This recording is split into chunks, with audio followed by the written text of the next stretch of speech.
करे लागल मोरिया का मोल नया दूल्हा।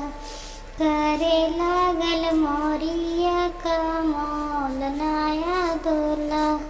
मोरिया का मोल दूल्हा तुमसे नहीं होगा। मोरी का मोल दूल्हा तुमसे नहीं हो। लेते आना पापा जी के साथ नया दूल्हा।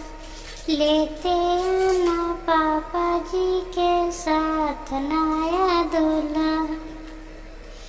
घड़िया दुकान चढ़ी बैठी नया दूल्हा। घड़ी दुकान चढ़ी बैठी नया दूल्हा। करे लागल घड़िया का मोल नया दूल्हा। करे लागल घड़िया का मोल नया दूल्हा। घड़िया का मोल दूल्हा तुमसे नहीं होगा। घड़िया का मोल दूल्हा तुमसे नहीं हो।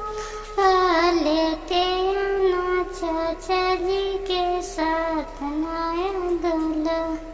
लेते आना चाचा जी के साथ नया दूल्हा।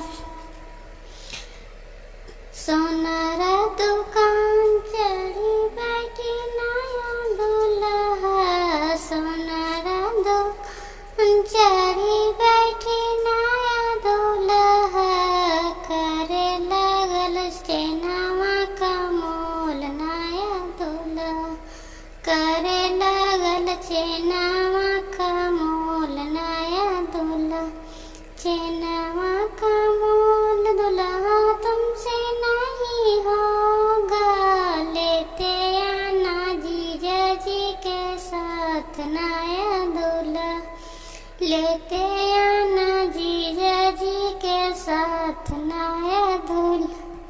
मोचिया दुकान चढ़ी बैठी नया दूल्हा। मोचिया दुकान चढ़ी बैठी नया दूल्हा। करे लागल जूतावा का मोल नया दूल्हा। करे लागल जूतावा का मोल नया दूल्हा।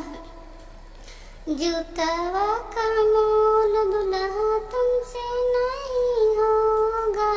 जूता का मोल दूल्हा तुमसे नहीं होगा।